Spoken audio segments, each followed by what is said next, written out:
Hello everyone, this is प्रीति और आज हम बात करने वाले हैं इलेक्ट्रिक फ्लक्स की। साथ में पढ़ेंगे गॉस लॉ, लेकिन स्टार्ट करेंगे डिस्ट्रीब्यूशन से।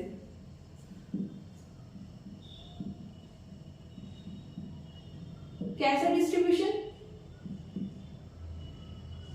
Charge distribution. देखिए, अभी तक हम चार्जेस के बारे में पढ़ रहे थे, लेकिन वो चार्जेस हमारे पास कैसे थे? Discrete charges. Okay, discrete charges मतलब ऐसे चार्ज जो काउंटेबल होते हैं।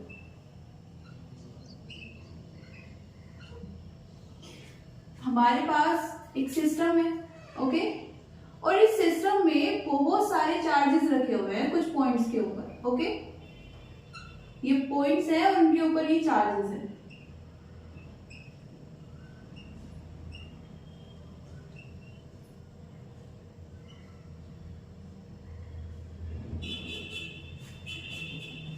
हो सकता है कि नंबर ऑफ चार्जेस बहुत ज्यादा हो, लेकिन कुछ स्पेसिफिक पॉइंट्स पर हमको ये चार्जेस मिलेंगे। ओके, नंबर ऑफ चार्जेस बहुत ज्यादा है, फिर भी हम उनको काउंट कर सकते हैं। ओके, इन चार्जेस को बोलते हैं डिस्क्रीट चार्जेस या डिस्ट्रीब्यूशन।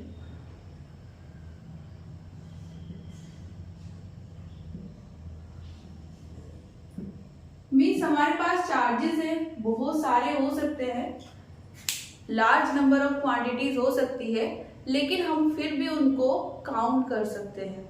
ओके, स्पेसिफाई कर सकते हैं, डिफरेंस कर सकते हैं कि इस पॉइंट पर इतना चार्ज हमें दिया है। ओके, नेक्स्ट इसमें होता है कॉन्टिन्यूअस डिस्ट्रीब्यूशन। अब देखिए, वैसे तो हमने अभी तक जितने भी टॉपिक्स पढ़े हैं, चार्ज के बारे में पढ़ा है, फिर उसके बाद फोर्स पढ़ा है, इलेक्ट्रिक फील्ड पढ़ा है, उसमें हमने डायपोल भी पढ़ा है, लेकिन हमारे पास एक्चुअल में जो चार्ज डिस्ट्रीब्यूशन होता है वो कॉन्टिन्यूअस होता है। और अभी तक जो हम पढ़ रहे थे वो क्या था? Discrete distribution. तो हम डिस्क्रीट डिस्ट्रीब्यूशन क्यों पढ़ रहे थे? हमारे पास जो हमारी नेचर है, रियल वर्ल्ड है, इसमें हमारे पास जितने भी चार्जेस हैं वो सब कैसे हैं? कॉन्टिन्यूअस डिस्ट्रीब्यूशन वाले। ओके, हमारे पास जितने भी ऑब्जेक्ट्स हैं, चेयर, पेन, बुक, जितनी भी तरह के ऑब्जेक्ट्स हमारे पास है, उन सब में मॉलिक्यूल्स हैं, मॉलिक्यूल्स में एटम्स हैं, और एटम्स के अंदर हमारे इलेक्ट्रॉन, प्रोटॉन, वो पार्टिकल्स जिन पर चार्ज होता है कॉन्टिन्यूअसली डिस्ट्रीब्यूटेड है। ओके, कॉन्टिन्यूअस डिस्ट्रीब्यूशन हमें देखने को मिल रहा है, लेकिन हम क्या पढ़ रहे हैं? Discrete distribution. क्यों? क्योंकि देखो, जो हमने फिनोमिना अभी तक पढ़े हैं ना, फोर्स का, चार्ज का और इलेक्ट्रिक फील्ड का, वो हम उसी तरह से समझ सकते थे। हमें इसके बारे में इससे पहले कुछ नहीं पता था, फिर सडनली अगर हमें कॉन्टिन्यूअस डिस्ट्रीब्यूशन पढ़ाया जाता तो शायद हमारी जो अंडरस्टैंडिंग है उतनी ज्यादा डेवलप ना हो पाती। ओके, तो हम अभी तक क्या पढ़ा? इसलिए डिस्क्रीट डिस्ट्रीब्यूशन, उसमें हमने पहले एक अकेले चार्ज की बात की, उसके बाद दो चार्जेस की पेयर की बात की जिसमें हमने फोर्स पढ़ा। ओके, उसके बाद हमने एक सिस्टम भी लिया जिसमें हम देख रहे थे कि नेट फोर्स क्या होगा। एक सिस्टम है, उसमें बहुत सारे चार्जेस है, और उन चार्जेस के बीच में ये किसी पर्टिकुलर चार्ज पर नेट फोर्स क्या होगा अदर्स के कारण। उसके लिए हमने पढ़ा था ना प्रिंसिपल ऑफ सुपरपोजिशन। सेम चीज हमने की थी इलेक्ट्रिक फील्ड में भी। ओके, तो ये सब किस लिए था? अगर हमारे पास एक चार्ज है या एक से ज्यादा है, बट काउंटेबल है, डिस्क्रीट है, इस डिस्ट्रीब्यूशन को पढ़ के हम इन फिनोमिनास को अच्छे से समझ पा रहे थे। ओके, सिर्फ इतना सा रीजन था इनको पढ़ाने का। ओके, अब हम एक्चुअल पर आते हैं जो है कॉन्टिन्यूअस डिस्ट्रीब्यूशन।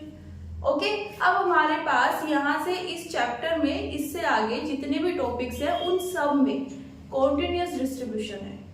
ओके, मीन्स हमारे पास चार्जेस तो होंगे लेकिन कुछ इस तरह से। ये हमारे पास कोई बॉडी है और वो बोल देंगे कि इस बॉडी को नेगेटिवली चार्ज किया गया है। ओके,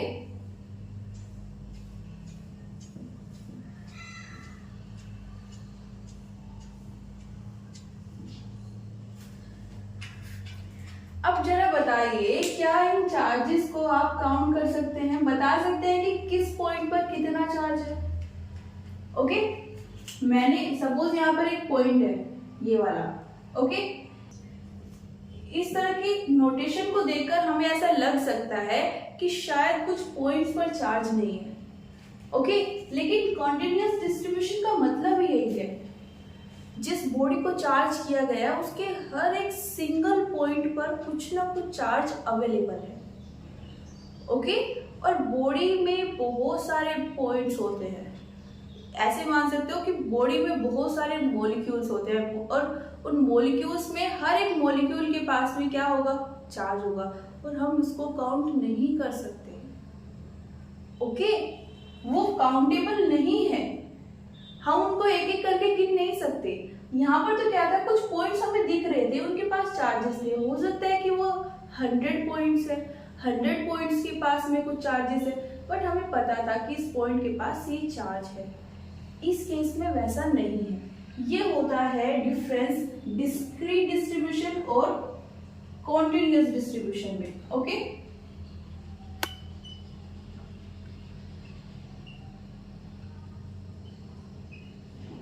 तो ये हमारे पास क्या होता है, यहां पर चार्जेस नॉन काउंटेबल होते हैं।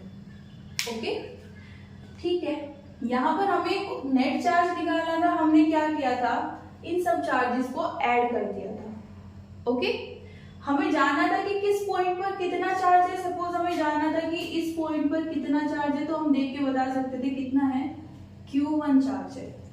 अब यहाँ पर हमें कोई पॉइंट दे दिया जाए, ओके, या फिर हमें कोई रीजन दे दिया जाए कि इस रीजन में मुझे बता दीजिए कि कितना चार्ज है। ओके, ये पूरी बॉडी नेगेटिवली चार्ज है, हमें एक रीजन दे दिया गया कि इस रीजन में देखकर बताइए कि कितना चार्ज है, या कोई पर्टिकुलर पॉइंट है उसके ऊपर कितना चार्ज है। तो यहाँ पर हम कैसे स्पेसिफाई करें कि कितना चार्ज है, उसके लिए हम पढ़ने वाले हैं डेंसिटी।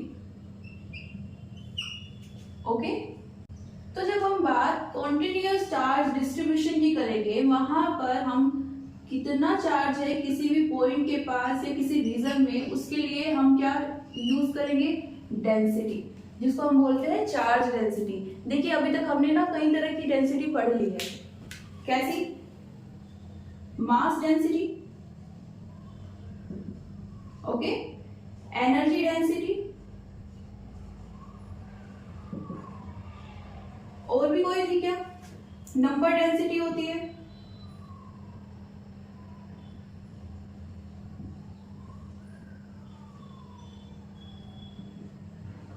ओके। अच्छा, सिंपल जो हम बोलते हैं डेंसिटी या फिर मास डेंसिटी, इसको हम सबसे ज्यादा यूज करते हैं और इसका फॉर्मूला क्या होता है, मास डिवाइडेड बाय वॉल्यूम।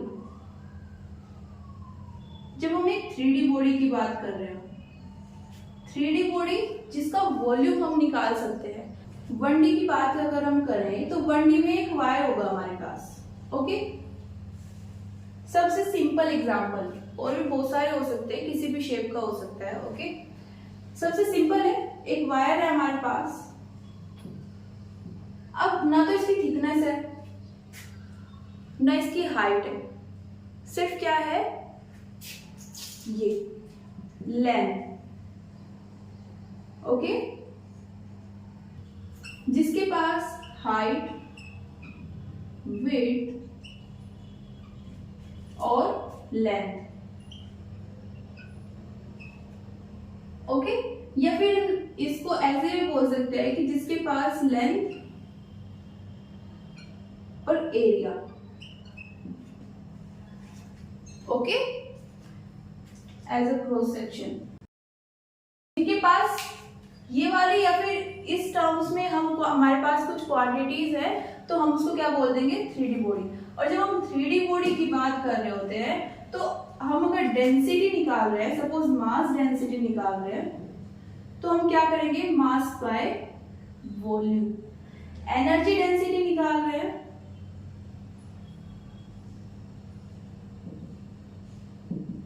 तो क्या लिखेंगे, energy by volume.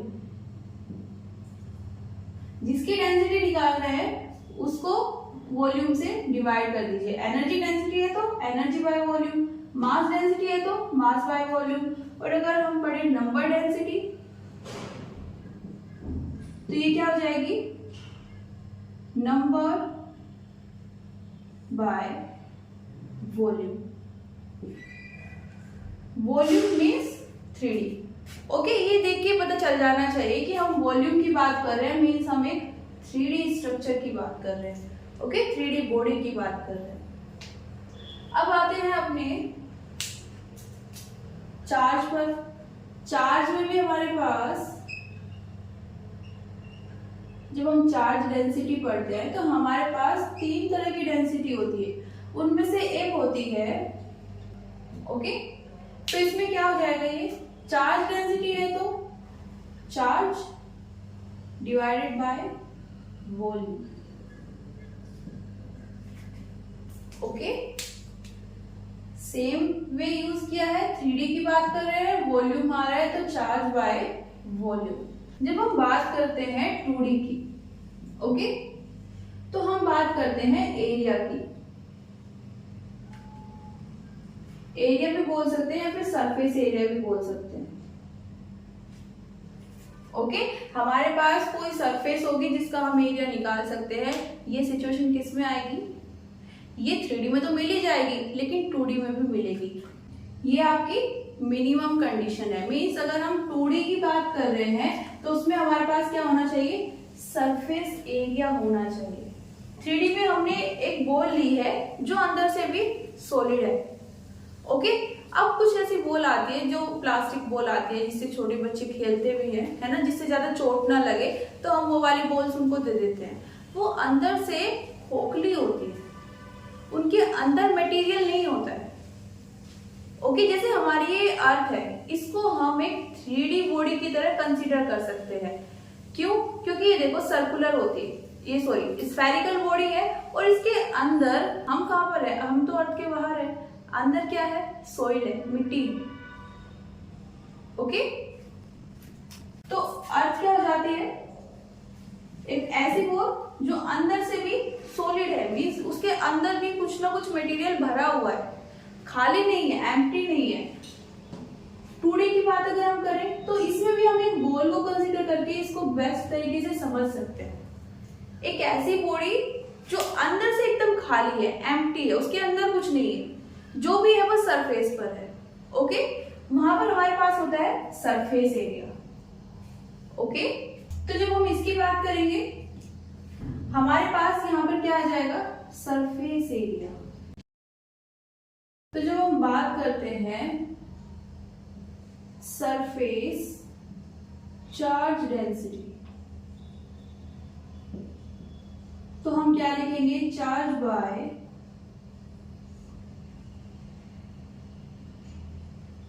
Surface area. Okay, अब ये 3D हो गया, 2D हो गया। 3D और 2D में हमने क्या देख लिया है, चार्ज डेंसिटी। अब क्या बचा है, 1D। 1D में हमने एग्जांपल लिया था वायर का, ओके, जिसकी हमारे पास सिर्फ एक लेंथ होती है। ओके, इसको दूसरी फॉर्म में अगर हमें रखना है तो सर्कल में भी रख सकते हैं, एक रिंग जैसा हम कड़ा सभी पहन के रखते हैं बॉयज ज्यादातर, है ना, हाथों में। तो कैसा होता है वो, इस शेप का। ओके, ये वाली जो लाइन हमें दिख रही है सिर्फ यही होती है हमारे पास सर्कल में। ये वाला बीच वाला रीजन खाली होता है। ओके, ये वाला रीजन खाली होता है, सिर्फ यही होता है हमारे पास जो भी होता है। ओके, और ये एक लेंथ है। कैसे, देखो, एक स्ट्रेट वायर लो और उसको सर्कल की फॉर्म में ले आओ। अब जो पहले हम लेंथ बोल रहे थे वही अब क्या हो गई है, सरकमफ्रेंस। ओके, तो अगर आप एक एल लेंथ के वायर से क्या बना रहे हो, सर्कल बना रहे हो, तो इसकी सरकमफ्रेंस कितनी हो जाएगी,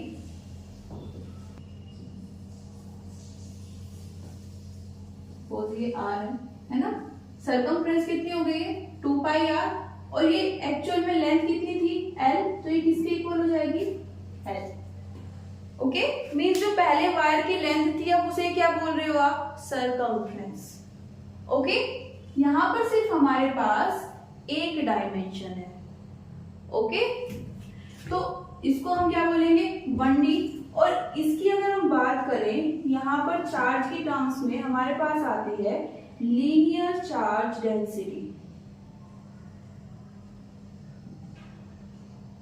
ओके, इसको हम क्या लिखेंगे, charge by length. Okay, length किसकी लेंथ, जो भी हमारे पास ऑब्जेक्ट है, वायर है।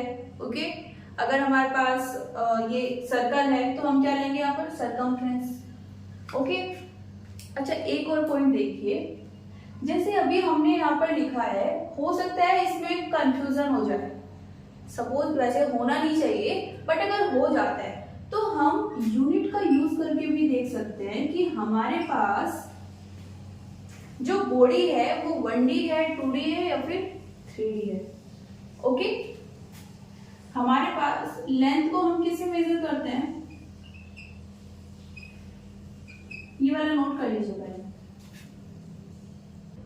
लेंथ को हम किससे मेजर करते हैं, मीटर में, यूनिट मीटर ही होती है ना लेंथ की। ओके, अब अगर हमारे पास कोई यूनिट लिखी हुई है, सपोज हमारे पास मीटर स्क्वायर लिखा हुआ है, ओके, या मीटर क्यूब लिखी हुई है, तो मीटर किसको शो कर रही है यहाँ पर, एक 1D बॉडी को।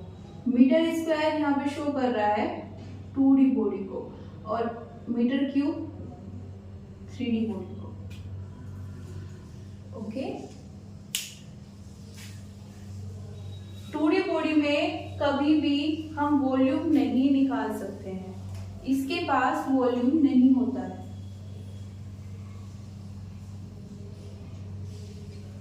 ओके, और 1D में कभी भी सरफेस एरिया नहीं निकाल सकते और ना ही वॉल्यूम निकाल सकते। सपोज हमने वायर लिया था और वायर से क्या बनाया था, एक सर्कल बनाया था। अब उस सर्कल में बीच का रीजन तो खाली होता है। ओके, अगर मैं यहाँ पर बोर्ड पर एक सर्कल रख दूं यहाँ पर, या कोई रिंग रख दूं, तो ये बीच का रीजन तो खाली है। अगर मैं एरिया निकालूंगी तो किसका आएगा, ये प्लेन का आएगा, है ना। इसका तो सरफेस है ही नहीं, सर्कल का तो कोई सरफेस है ही नहीं जिसका मैं एरिया निकाल पाऊं। ओके, जैसे अभी हमने बात की थी बॉल की, जो अंदर से खाली होती है, उसके अंदर कोई मटेरियल नहीं होता। ओके, उसके चारों तरफ एक लेयर होती है। ओके, उससे हम क्या निकाल सकते हैं, सरफेस एरिया। इसके पास तो है ही नहीं। ये भी किसका रीजन है, ये जो बीच में है ये भी किसका रीजन है, ये वाला उस ग्राउंड का जिस पर हमने सर्कल को या रिंग को रखा हुआ है। ओके, तो 1D में हम ना सरफेस एरिया निकाल सकते हैं ना वॉल्यूम। 2D में आए तो हम वॉल्यूम नहीं निकाल सकते हैं, सरफेस एरिया निकाल लेंगे। ओके, 3D में हमें सब कुछ मिल जाएगा, मैक्सिमम वॉल्यूम होता है हमारे पास। ओके, आई होप कि अभी क्लियर हो गया होगा, इसको नोट कर लीजिए। तो हम बात कर रहे थे चार्ज डेंसिटी की। हमारे पास 3 तरह की चार्ज डेंसिटी है, वॉल्यूम, सरफेस और लीनियर। क्योंकि हम जो एप्लीकेशंस पढ़ने वाले हैं उसमें हमारे पास 1D बॉडी भी आ सकती है, 1D बॉडी को भी तो हम चार्ज कर सकते हैं ना, तो वहां पर हम किसको यूज करेंगे, डेंसिटी को। कौन सी, लीनियर चार्ज डेंसिटी। ओके, अगर 2D बॉडी है तो हम क्या यूज करेंगे, सरफेस चार्ज डेंसिटी। और अगर हमारे पास 3D बॉडी है तो हम क्या यूज करेंगे, वॉल्यूम चार्ज डेंसिटी। इसको डिनोट करते हैं रो से, सरफेस को सिग्मा से और इसको लैम्डा से। ओके, अब जरा देखिए ये चार्ज और लेंथ है क्या। सपोज हमारे पास ये एक वायर था, इसको हमने पॉजिटिवली चार्ज किया हुआ है, ओके। ये L लेंथ का वायर है, ओके। अब हम क्या चाहते हैं, इतने पार्ट में इस पूरे वायर का ये वाला एलिमेंट लें और इस एलिमेंट पर बताएं कि हमारे पास कितना चार्ज है, ओके। यहीं से तो क्वेश्चन शुरू हुआ था कि अगर हमारे पास कॉन्टिन्यूअस चार्ज डिस्ट्रीब्यूशन है और हम वहां पर चार्ज देखना चाहते हैं कि कितना है, तो हम कैसे उसको फाइंड कर सकते हैं। कैसे फाइंड करेंगे, डेंसिटी से। 1D है तो क्या यूज करेंगे, लीनियर चार्ज डेंसिटी, ओके। कैसे करेंगे, सपोज इस छोटे से एलिमेंट पर हमें क्या देखना है, चार्ज देखना है। छोटा सा तो मैंने क्या ले लिया है, DL, ओके। छोटा सा लेंथ एलिमेंट है, पूरे के कंपैरिजन में इस पर चार्ज भी छोटा सा होगा, ओके। तो इसको मैं ले लेती हूँ DQ, ओके। तो हमारे पास लैम्डा क्या आ जाएगा, DQ divided by small charge in small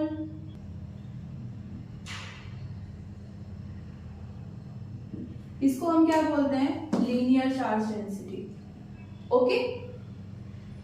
अब ये तो हो गया हमारे पास चार्ज डिस्ट्रीब्यूशन है। हमारे पास सिर्फ इतनी इंफॉर्मेशन है कि हमारे पास चार्ज डिस्ट्रीब्यूशन है, कैसा, कॉन्टिन्यूअस चार्ज डिस्ट्रीब्यूशन है, ओके।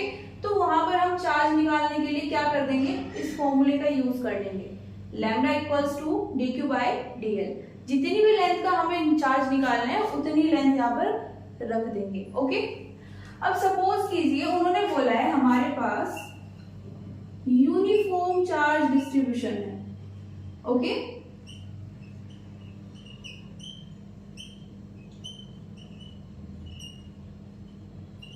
यूनिफॉर्म चार्ज डिस्ट्रीब्यूशन क्या होता है,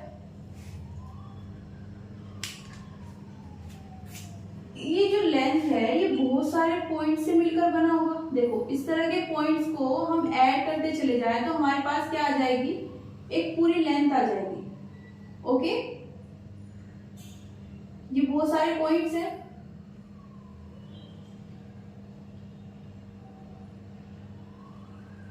इसको क्या बोल देते हैं, ये एक हमारे पास L लेंथ का क्या है, वायर है, ओके। ये किससे मिलकर बना है, बहुत सारे पॉइंट से मिलकर बना है। इन पॉइंट्स को ऐड करते चले गए कितनी लेंथ तक, L लेंथ तक। तो हमारे पास क्या आ गया, वायर आ गया। अब मैंने बोला कि इसको मैंने पॉजिटिवली चार्ज कर दिया, ओके। इस वायर को मैंने पॉजिटिवली चार्ज कर दिया और चार्ज भी कैसे किया है, यूनिफॉर्मली चार्ज किया है। तो ये यूनिफॉर्मली टर्म का मतलब क्या है कि देखो इसके ऊपर चार्ज है लेकिन हर पॉइंट के ऊपर इक्वल चार्ज है,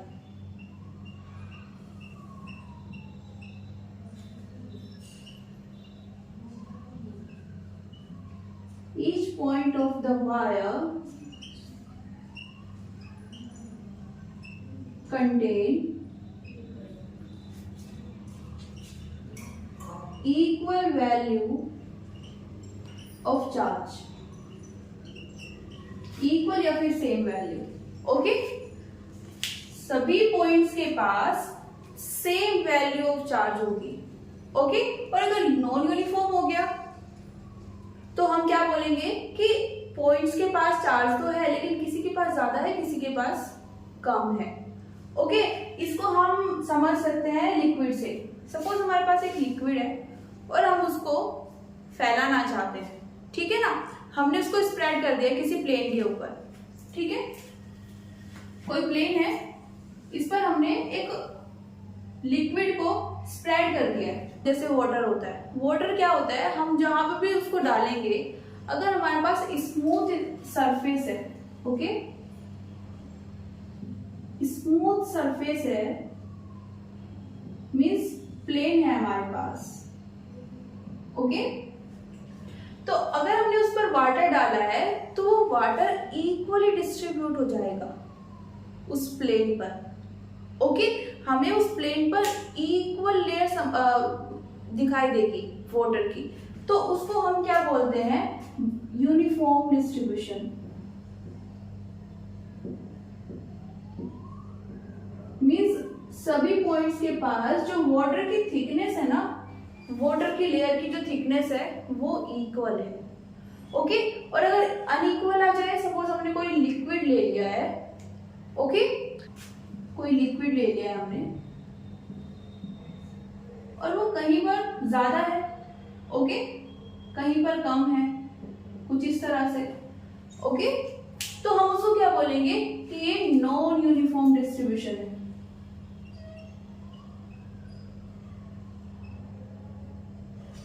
ओके,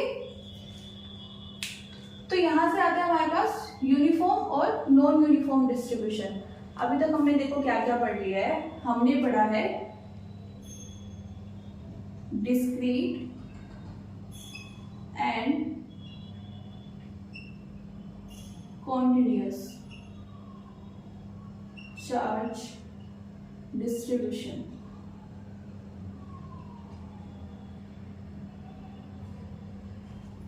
ओके, और इस चार्ज डिस्ट्रीब्यूशन में भी हमने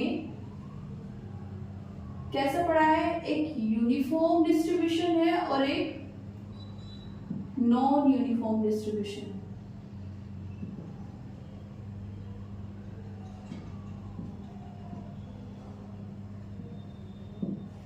ओके, अब चाहे यूनिफॉर्म हो या फिर नॉन यूनिफॉर्म हो, अगर हमें ये जानना है कि इतने एलिमेंट में कितना चार्ज है, तो हमें किसका यूज करना पड़ेगा, इनका यूज करना पड़ेगा। ओके, हमेशा। लेकिन अगर वो बोलता है कि यूनिफॉर्म चार्ज डिस्ट्रीब्यूशन है, तो इसका एक बेनिफिट हो जाएगा।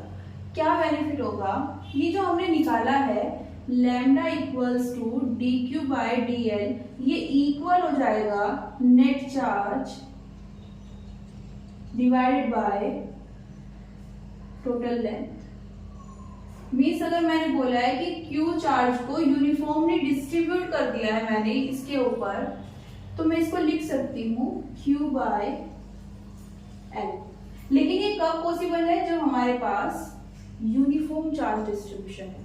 अगर हमारे पास ये इंफॉर्मेशन नहीं है तो हम क्या यूज करेंगे, इसको यूज करेंगे। ओके, और अगर ये इंफॉर्मेशन आ जाती है तो हम इसको किसके इक्वल लिख देंगे, ये। तो हमारे पास सिंपल सा ये आ जाएगा lambda equals to total charge divided by total length. Okay, same situation होती है इनके साथ में। इसमें सिग्मा क्या होता है, छोटा सा चार्ज लेंगे और छोटा सा सरफेस एरिया, डीए या फिर डीएस लिख सकते हैं। ओके, छोटा सा चार्ज, छोटा सा सरफेस एरिया, इससे हम क्या निकालेंगे, एक छोटी सी सरफेस है हमारे पास, उस पर कितना चार्ज है। ओके, लेकिन अगर ये यूनिफॉर्म है तो ये किसके इक्वल हो जाएगा, net charge divided by total surface area. Okay, ये क्या है, टोटल सरफेस एरिया।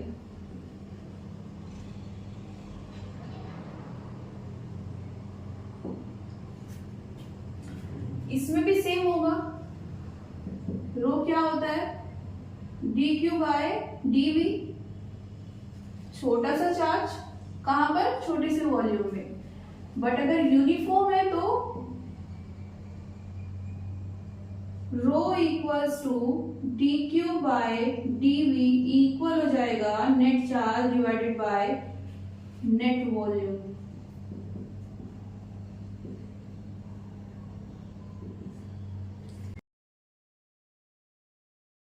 तो ये तो था हमारे पास चार्ज डिस्ट्रीब्यूशन। ओके, हम कौन सा पढ़ने वाले हैं, कॉन्टिन्यूअस चार्ज डिस्ट्रीब्यूशन। अब नेक्स्ट आता है हमारे पास इलेक्ट्रिक फ्लक्स।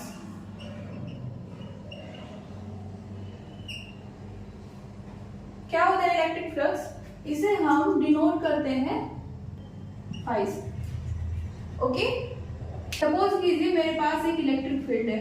ओके, ये मेरे पास एक प्लेन है और इस प्लेन में इलेक्ट्रिक फील्ड है।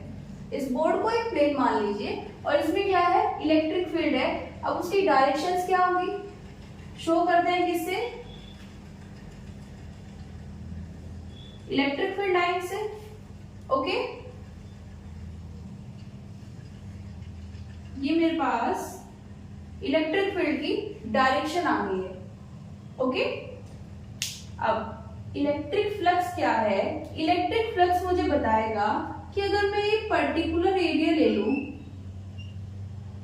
ओके, इस पर्टिकुलर एरिया से कितनी नंबर ऑफ लाइंस पास हो रही है, इलेक्ट्रिक फील्ड की कितनी नंबर ऑफ लाइंस इस एरिया से पास हो रही है, वो क्या होता है, फ्लक्स होता है। तो फ्लक्स क्या होता है, फ्लक्स हमें बताएगा कि किसी भी पर्टिकुलर एरिया से कितनी नंबर ऑफ लाइंस पास हो रही है। ओके,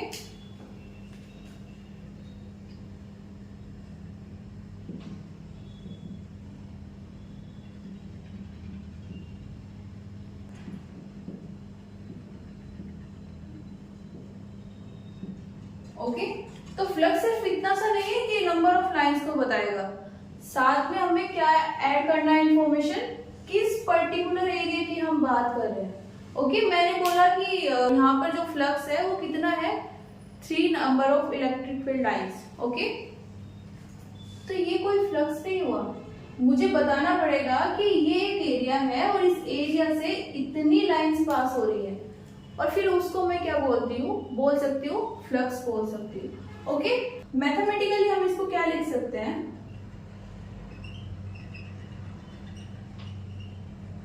ये तो हम जनरली देख सकते हैं, कोई भी हमारे पास फिगर है, ओके, उससे हम विजुअलाइज कर सकते हैं कि यहाँ से कितनी number of field lines pass हो रही है, तो इसका फ्लक्स क्या है।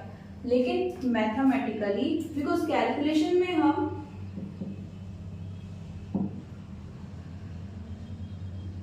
मैथमेटिक्स यूज करेंगे, तो ये होता है इलेक्ट्रिक फ्लक्स। क्या है, electric flux, sorry, electric field का डॉट प्रोडक्ट होता है किसके साथ में, एरिया के साथ में। ए क्या है यहाँ पर, एरिया वेक्टर। ओके, ये एरिया वेक्टर कैसे मिला होगा हमें, कोई भी वेक्टर क्वांटिटी होती है उसे कैसे लिखते हैं, उसका मैग्नीट्यूड, ओके, और साथ में डायरेक्शन। ओके, तो हमने यहाँ पे क्या लिया है, इलेक्ट्रिक फील्ड ली है विद डायरेक्शन, और एरिया लिया है कौन सा, जिस पर्टिकुलर एरिया की हम बात कर रहे हैं वो वाला एरिया लेंगे, और कैसा लेंगे, वेक्टर फॉर्म में। वेक्टर फॉर्म मतलब हमारे पास मैग्नीट्यूड होगा उसका और साथ में होगी उसकी डायरेक्शन।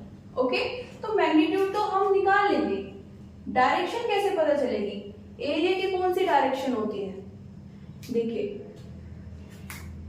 डायरेक्शन को, एरिया की डायरेक्शन को हम शो करते हैं नॉर्मल से।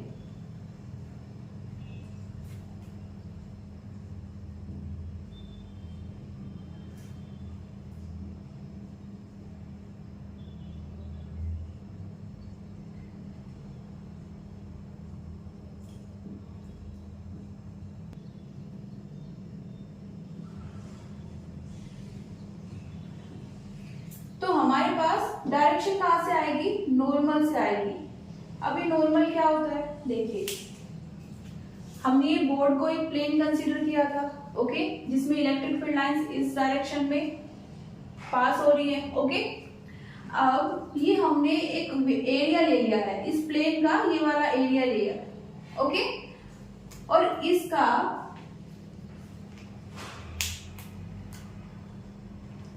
मेरे पास क्या होगा, एरिया वेक्टर लेना है, तो एरिया वेक्टर के लिए मुझे क्या क्या चाहिए होगा, एक तो मुझे मैग्नीट्यूड चाहिए, तो मैग्नीट्यूड तो ये हो जाएगा,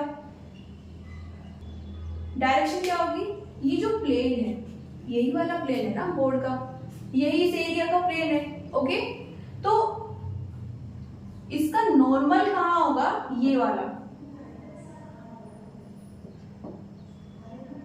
ओके, कोई भी प्लेन है उसका नॉर्मल कहां पर होगा, उसकी परपेंडिकुलर डायरेक्शन में उससे 90 डिग्री बनाते हुए। सपोज ये एक प्लेन है, ओके, ये मेरा हैंड एक प्लेन है और इसका मैं क्या देखना चाहती हूँ, नॉर्मल देखना चाहती हूँ। ये मैंने एक सरफेस एरिया लिया है, ओके, एक एरिया कंसीडर कर लिया है। अब इसका नॉर्मल कहाँ पर होगा, इसके परपेंडिकुलर। दोनों के बीच में जो फिंगर्स हैं और ये जो मार्कर है इनके बीच में एंगल कितना है, 90, ओके। और ये कौन सी डायरेक्शन है, perpendicular of the plane, okay. अब अगर मैं इसको थोड़ा टिल्ट कर दूं, ये वाला प्लेन है मेरा, ओके, अब कौन सा होगा, देखो ये वाला प्लेन है, ये वाला डायरेक्शन हमें नॉर्मल देगा, ओके, समझ आ रहा है। ये जो फिंगर्स है और ये जो नॉर्मल है, इसको मैं नॉर्मल बोल रही हूं, तो इन दोनों के बीच में एंगल कितना होना चाहिए, 90 डिग्री होना चाहिए। इतना होगा तो कहां पर जाएगा, देखिए ये मेरी फिंगर्स है, ओके, ये एक प्लेन है, ओके, यहाँ पर फिंगर्स को देखिए, ये नॉर्मल, दोनों के बीच में एंगल कितना है, 90। तो हमारा जो प्लेन है किसी भी ओरिएंटेशन पर हो, सीधा है, फ्लैट है, इस तरह से है, इस तरह, किसी भी ओरिएंटेशन में हो, ठीक है, हमारा जो नॉर्मल होगा वो कहां पर होगा, उस प्लेन के परपेंडिकुलर 90 डिग्री बनाता होगा, ओके। अब एक नॉर्मल ये वाला है, एक बैक साइड में भी तो हो सकता है, ओके। जैसे ये बोर्ड है, इसका एक नॉर्मल तो ये हो गया, इस एरिया के लिए एक नॉर्मल तो ये हो गया, ओके। एक नॉर्मल इस एलिमेंट का बैक साइड में भी तो हो सकता है ना। सपोज ये एक प्लेन है मेरे पास, ओके, ये इसका, मैं इस सरफेस के लिए क्या देखना चाहती हूँ, नॉर्मल देखना चाहती हूँ, तो ये कहां पर होगा, इस डायरेक्शन में, ये पॉइंट है नॉर्मल का, ओके, इस डायरेक्शन में ये पॉइंट कर रहा है, 90 डिग्री पर है, ओके, ये आ गया। अब एक इसके बैक साइड में भी तो होगा ना, ये वाला, ओके। तो कोई भी हमारे पास सरफेस है उसके दो नॉर्मल होंगे, एक फ्रंट साइड में और एक बैकवर्ड में। हमें कौन सा लेना है, जो आउटर होगा। सपोज मैं अगर एक रूम की बात करूं, 6 वॉल्स होंगी, उन 6 वॉल्स को आप 6 प्लेन कंसीडर कीजिए, ओके। हमारे पास एक रूम है, उसमें हमारे पास 6 वॉल्स है, उनको क्या कंसीडर करना है, 6 प्लेन कंसीडर करना है, 6 प्लेन है हमारे पास, ओके। अब हर प्लेन के दो नॉर्मल होंगे, एक ये वाला प्लेन है, ओके, इसका एक नॉर्मल ये वाला होगा जो रूम के अंदर आ रहा होगा और एक बाहर जा रहा होगा। हमें कौन सा लेना है, जो बाहर वाला होगा, ओके। देखो ये क्या होता है, ये कन्वेंशन है, हम जब कैलकुलेशन करते हैं तो ये हम क्योंकि वेक्टर क्वांटिटी ले रहे हैं, ओके, तो हम नॉर्मल किस डायरेक्शन में ले रहे हैं उससे हमारी कैलकुलेशन पर फर्क पड़ने वाला है। डायरेक्शन चेंज होते ही हमारा जो कैलकुलेशन से आंसर आ रहा है, पर्टिकुलर डायरेक्शन आ रही है, वो चेंज हो जाएगी, ओके। तो एक कन्वेंशन ले लिया है कि देखिए कोई भी हमारे पास प्लेन है, कोई भी बॉडी है, उसके ऊपर कोई भी सरफेस है, ओके, ये कोई बॉडी है, इसके ऊपर ये सरफेस है, तो इस सरफेस के पास दो नॉर्मल होंगे, एक फ्रंट में और एक बैकवर्ड में। हमें कौन सा लेना है, उस बॉडी की जो आउटर साइड होगा। सपोज ये वाला एक स्फीयर है, ओके, और यहां पर मैं इस सरफेस को कंसीडर कीजिए, इस सरफेस को कंसीडर कीजिए। अब इस पर दो नॉर्मल होंगे, एक तो ये वाला होगा और एक ये वाला होगा, एक इस स्फीयर के बाहर जा रहा होगा और एक अंदर आ रहा होगा। नॉर्मल कैसे बनाएंगे स्फीयर पे, हम छोटा सा रीजन लेंगे, इतना छोटा सा कि हम उसको जूम करें तो हमें एक फ्लैट सरफेस दिखे, ओके। कोई भी स्फीयर है, कोई भी बॉल है, उसका एक पॉइंट लीजिए, उसको अगर आप जूम करोगे तो हमें क्या दिखेगा, वो एक फ्लैट सरफेस दिखेगी, ओके। और फ्लैट सरफेस आ गया, अब तो इजी हो गया हमारा काम। ये हमारे पास नॉर्मल आ गया, इसका परपेंडिकुलर, और एक कौन सा होगा, ये वाला, ठीक है। हमें कौन सा कंसीडर करना है, जो बाहर जा रहा होगा, ओके। आउटर वाला हमें कंसीडर करना है। तो हमारे पास जो एरिया वेक्टर है उसमें डायरेक्शन क्या होगी, नॉर्मल, और नॉर्मल भी हमें कौन सा लेना है, आउटर। इसको नोट कर लीजिए।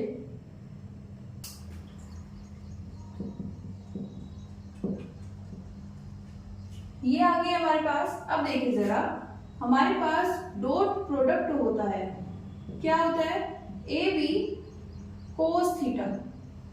ओके, यहां पर भी क्या है, डॉट प्रोडक्ट, तो यहां पर क्या आ जाएगा,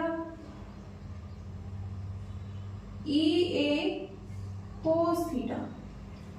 ओके, तो हम इनमें से किसी एक कंडीशन में यूज करेंगे और क्या निकालेंगे, इलेक्ट्रिक फ्लक्स। अब देखिए यहाँ पर थीटा क्या है, इलेक्ट्रिक फील्ड और एरिया वेक्टर के बीच का एंगल। ओके, इस वाले केस में देखिए एक और ओरिएंटेशन बना लेते हैं जिससे थोड़ा क्लियर हो जाए ये थीटा एंगल कौन सा है।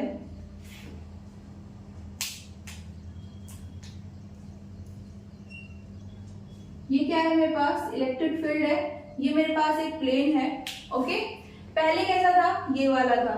ओके, इस बार क्या हुआ है, ये थोड़ा टिल्ट हो गया इस तरह से। तो जब यहां पर था तो नॉर्मल कहां बन रहा था, ये वाले, ये क्या थे, ये नॉर्मल था हमारे पास। ओके, इस बार टिल्ट हो गया है तो नीचे चला जाएगा नॉर्मल, बिकॉज हमें तो उसे 90 पर रखना है।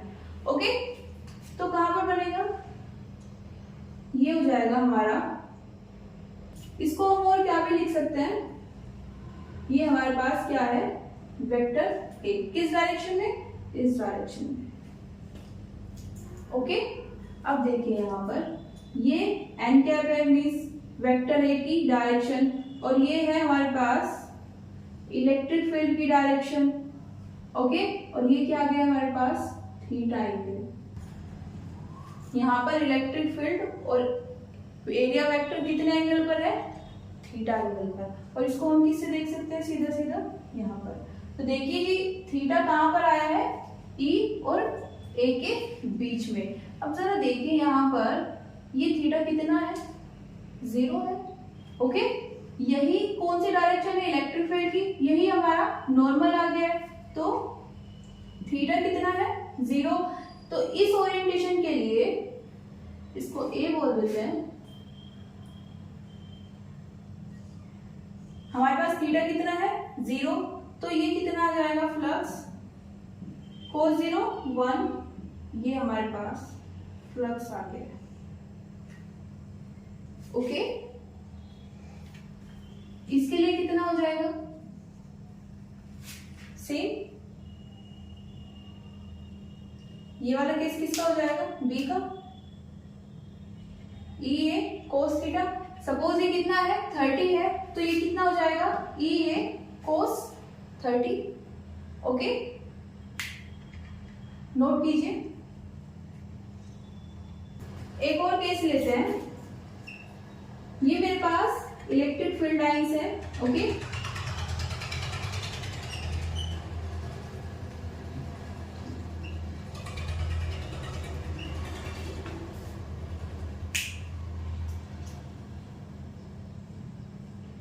ये मेरे पास इलेक्ट्रिक फील्ड लाइंस है, वैल्यू कितनी है इलेक्ट्रिक फील्ड की, ई, और ये मैंने एरिया लिया है।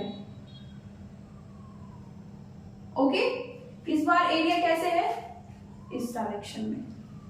ओके, तो नॉर्मल कहां पर जाएगा, परपेंडिकुलर है ना।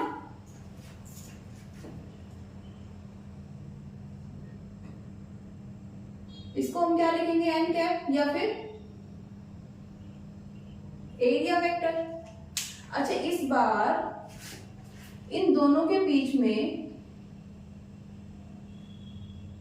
एंगल कितना है, 90। कोस थीटा में अगर हम 90 एंगल रखें तो ये कितना हो जाएगा, कोस 90 कितना होता है, 0, ये आ जाएगा 0। देखने से भी पता चल रहा है, यहां पर ये वाला कितना था, नॉन जीरो था, ई ए। ओके, यहां पर कितना हो गया है, 0। 0 का मतलब कोई भी इलेक्ट्रिक फील्ड लाइन पास नहीं हो रही है, और हम देख भी सकते हैं सब सीधा क्रॉस तो करके जा रहे हैं लेकिन इससे तो कोई लाइन पास ही नहीं हो रही है। ओके, हमने प्लेन अगर ऐसे रखा हुआ है तो हो सकता है कि इलेक्ट्रिक फील्ड लाइंस ऊपर और नीचे से चली जाए, पैरेलल है। ओके, तो ये सिचुएशन पॉसिबल है। इस सिचुएशन में फ्लक्स कितना आ जाएगा, 0। ओके, हमेशा याद रखना ये जो एंगल है ये किस किस के बीच में है, इलेक्ट्रिक फील्ड डायरेक्शन, ओके, या फिर इलेक्ट्रिक फील्ड लाइंस की जो डायरेक्शन है, और साथ में एरिया जो हमने लिया है उसका नॉर्मल। कौन सा नॉर्मल, आउटर साइड वाला। ओके, नोट कीजिए। तो हमने क्या क्या पढ़ लिया है, चार्ज डिस्ट्रीब्यूशन पढ़ लिया है। ओके, कॉन्टिन्यूअस, और कॉन्टिन्यूअस चार्ज डिस्ट्रीब्यूशन है तो हम डेंसिटी कैसे निकालेंगे वो पढ़ लिया है। साथ में हमने पढ़ा कि फ्लक्स क्या होता है, और अब बारी है गॉस लॉ की।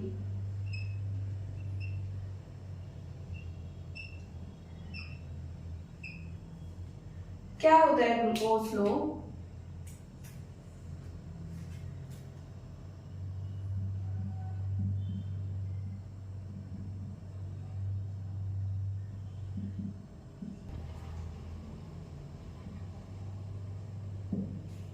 ओके, तो नेट फ्लक्स क्या होता है, किसी भी सरफेस से, ओके, हम कोई भी बॉडी ले और हम जानना चाहते हैं कि इसका फ्लक्स कितना है, तो कितना होगा, उस सरफेस ने जितना चार्ज एनक्लोज किया है, मींस उस सरफेस के अंदर जितना चार्ज रखा हुआ है उसका 1/ε0 कर देंगे तो क्या आ जाएगा हमारे पास, गॉस लॉ के अकॉर्डिंग इलेक्ट्रिक फ्लक्स आ जाएगा। इसको हम लिख सकते हैं flux equals to Q enclose divided by ε0।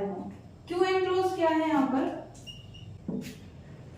Okay, enclose means total charge जो उसके अंदर रखा हुआ है। ओके, कितना होगा, इतना। इसको हम और क्या लिख सकते हैं, अभी हमने पढ़ा है E डॉट A। तो सपोज कीजिए अगर मैं एक स्फीयर ले लूं और ये जो सरफेस है, क्लोज्ड सरफेस है ये वाली, ओके, इसका एक छोटा सा एरिया लूं, ओके, सपोज ये कितना है, ds, ओके, तो यहां पर मैं फ्लक्स में क्या रखूंगी, ds, ओके। अब ये किसका आ गया है, इस सरफेस के लिए। अगर मैं इसको इंटीग्रेट करूं इस पूरी सरफेस के अलोग, ओके, तो क्या आ जाएगा, net flux of this surface. Okay, surface कैसी है, क्लोज्ड है। ओके, तो ये किसका आ गया है, जो हमने अभी पढ़ा था इलेक्ट्रिक फ्लक्स, उसके अकॉर्डिंग। ओके, और ये किसने बताया हमें, गॉस लॉ ने। तो इसको हम लिख सकते हैं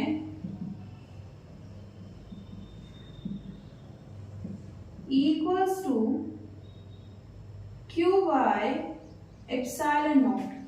ओके,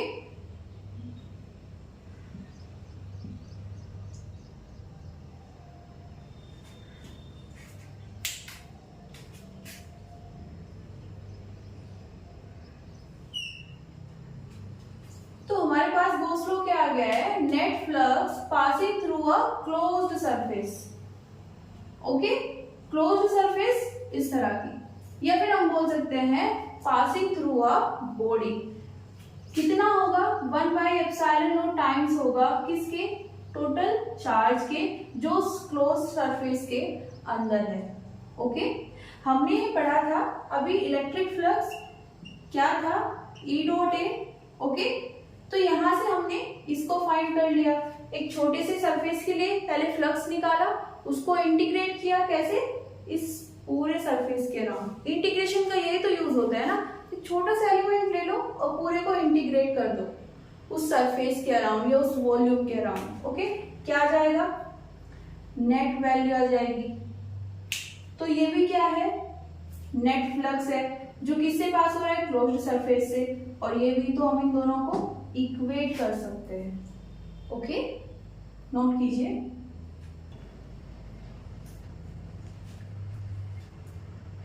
तो आज के लिए इतना ही। नेक्स्ट वीडियो में पढ़ेंगे कि हम इसको प्रूफ कैसे कर सकते हैं, और साथ में कुछ कंडीशंस होती है, जब हम इसको अप्लाई करेंगे उन कंडीशंस के अंदर तो हमारी कैलकुलेशन इजी हो जाएगी।